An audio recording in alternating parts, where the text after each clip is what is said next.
आज प्रदेश के अंदर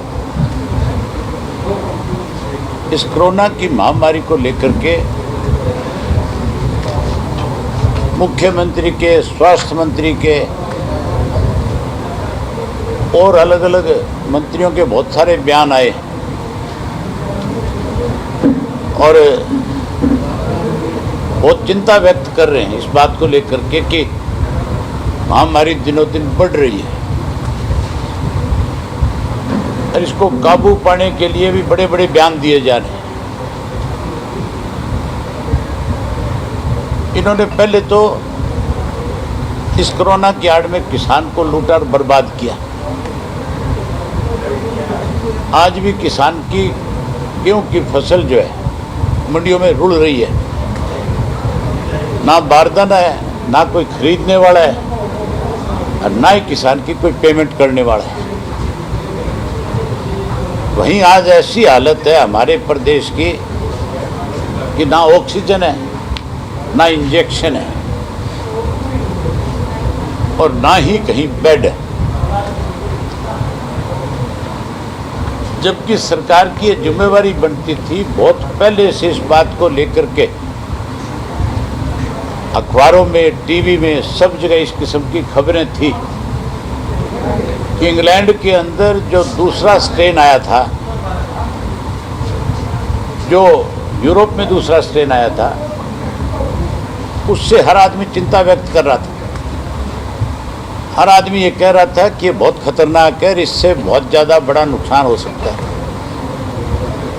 और हमारे यहाँ पे भी उस दौरान लंदन से बहुत सारे केसेज आए थे क्योंकि बहुत सारी फ्लाइटें शुरू हो गई थी और केस बहुत सारे मिले। उसी वक्त समय रहते हुए सरकार को उन सब चीज़ों को कंट्रोल करना चाहिए था ताकि ये बीमारी और आगे ना बढ़ सके। इनकी लापरवाही की वजह से, इनकी गलत सोच की वजह से, गलत पॉलिसी की वजह से आज जो है लोगों के सामने बहुत बड़ी समस्या खड़ी होगी। सरसा जिला के अंदर मेरी जो जानकारी है 800 इंजेक्शन आए थे परसों और वो इंजेक्शन जो है आज बाजार में उपलब्ध नहीं है। मैंने जब अधिकारियों से इसके बारे में पूछा, सीएमओ से जब पूछा तो उनका जवाब था कि जी हमारे पास इंजेक्शन नहीं है। इन्होंने तो वो इंजेक्शन भी जो है जो लोगों को लगा करके कहीं उनका इलाज करना चाहिए था, यहाँ से ले जा करके दिल्ली में ब्लैक में बेच दिए। ये तो आज जो है सरकार में बैठे लोग जो हैं मौत के सौदागर भी बन चुके हैं। ऑक्सीजन के सिलेंडर की जो है ब्लैक मार्केटिंग है। आज लोग ऑक्सीजन के लिए तड़फ रहे हैं लेकिन सरकार को कोई चिंता नहीं है स्वयं बयान देने की। मुख्यमंत्री अब कहता है कि मैं रोहतक के अंदर 1000 बेड का हॉस्पिटल बना दूंगा। मेरा फोन लगा गाड़ी में से, मैं आपको कल का ही वहाँ का जो एमएस है उसका जो है नोटिस लगाया हुआ है मेडिकल कॉलेज के बाहर गेट के ऊपर, जो आपका पीजीआई है उसके ऊपर। उसने उस पर साफ लिखा है, ये तो 1000 बेड बनाने की बात करते हैं और उस नोटिस में ये लिखा हुआ है कि हमारे पास ऑक्सीजन नहीं है,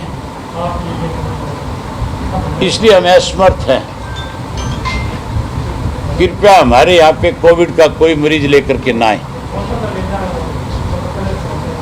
जिस हॉस्पिटल में, जिस मेडिकल कॉलेज में जो हमारे प्रदेश की सबसे बड़ी ऑक्सीजन है, यहाँ आदमी ये उम्मीद लेकर के जाता है कि पीजीआई में तो हमारा इलाज हो जाएगा, वहाँ का एमएस ये लिखता है, बोर्ड लगाता है, नोटिस लगाता है और मुख्यमंत्री बयान देता है कि मैं 1000 बेड वहाँ बनाने जा रहा हूँ, 500 बेड हिसार में बनाने जा रहा हूँ, 500 बेड कहता है पानीपत में बनाने जा रहा हूँ। बातें तो बहुत बड़ी बड़ी है लेकिन हकीकत में ये है कि इनका दिवालिया पिट गया। ये लोग जो है अखबार में केवल अपनी खबर छपवा करके, बड़े बड़े पोस्टर दे करके कहीं लोगों को गुमराह कर रहे हैं। ये वो नोटिस है, इस नोटिस को तुम अपने कैमरे में कैद करो और दिखाओ सबको कि क्या हालत है आज की सरकार की। इस सरकार में बैठे जिन लोगों को बड़ी जिम्मेवारियां सौंप रखी है, वो आज किस तरह के नोटिस चिपका रहे हैं। मैं आपको पढ़ के और सुना देता हूँ। इसमें साफ लिखा है कि ऑक्सीजन की कमी की वजह से और मरीजों को भर्ती नहीं कर सकते। असुविधा के लिए खेद है। पीजीआई एमएस रोहतक, ये नोटिस लगा हुआ है वहाँ पे बोर्ड पे। तो फिर आप ये मान के चलो कि अगर हमारे पीजीआई की हालत है तो हमारे जो जनरल हॉस्पिटल हैं उनके तो हाथ खड़े हैं। स्वास्थ्य मंत्री अनिल विज भी यही दावा कर रहे हैं। हालांकि अब ऑक्सीजन की कमी से हॉस्पिटलों में अचानक मौत बढ़ चुकी है, तो ऐसे में क्या करना चाहिए आपके हिसाब से? विज साहब को लोगों से माफी मांगनी चाहिए, इस्तीफा देना चाहिए। ऐसी सरकार को सत्ता में रहने का एक दिन भी अधिकार नहीं है, जो आम लोगों को मूलभूत सुख सुविधाएं तो बहुत दूर है, ये तो इमरजेंसी सुविधाएं देने की बात है। ये देना तो सरकार का कर्तव्य है। सरकार को सारे कामकाज छोड़ करके केवल इस बात पे ध्यान देना चाहिए। ये तो हमारा मुख्यमंत्री तो प्रधानमंत्री की तरह मन की बात करता है। ये नई चीज सीख गया, नई नई बातें बोलने लग गया, एक घंटे स्पीच देने लग गया। बजाय स्पीच देने के मुख्यमंत्री को अपनी जिम्मेवारी निभानी चाहिए। अगर ये अपनी जिम्मेवारी से भागेगा तो फिर लोगों के बहुत बड़े विरोध का सामना करना पड़ेगा। आज जहां सत्ता पक्ष कहीं नहीं है, आज विपक्ष उससे भी ज्यादा मरा हुआ है। कांग्रेस की जो जिम्मेवारी बनती है,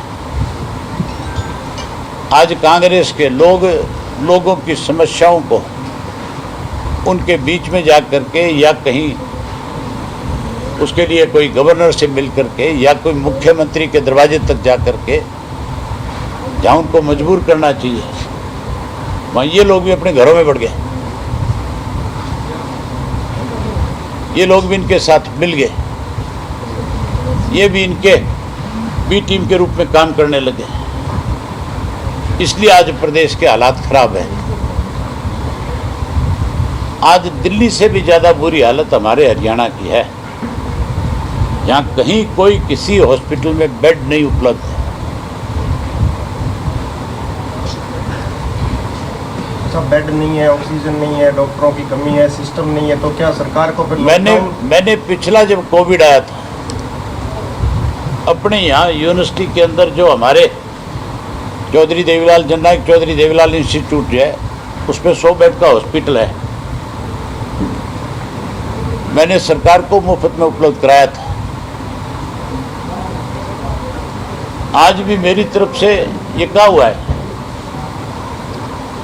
लेकिन दिवालिया पिटा हुआ है, उसमें भी राजनीति कर रहे हैं। लोगों का इलाज कराने के बजाय राजनीति करने में लगे।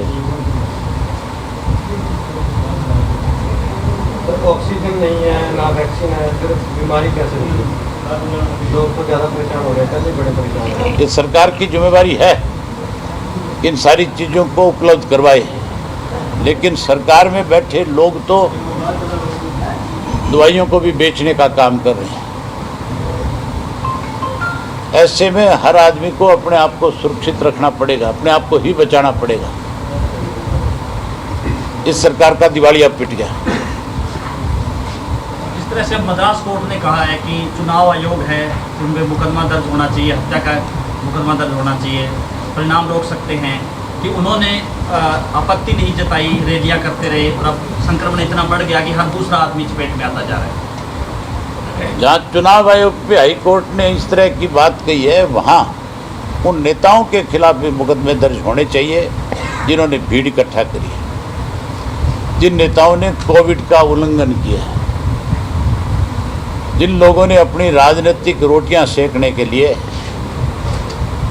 अपने आदेशों की धज्जियां उड़ाई हैं, उनके खिलाफ पर्चे दर्ज हों।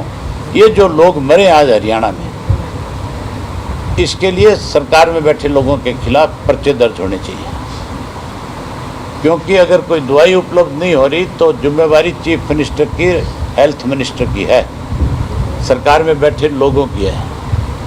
हैरानी की बात है, यहाँ लोग मर रहे हैं और सत्ता में बैठे लोग जो हैं वो विदेशों में जाकर के पार्टियां कर रहे हैं, वो वहाँ जाकर के खुशियाँ मना रहे हैं, वो वहाँ जाकर के क्लबों में पार्टियां कर रहे हैं।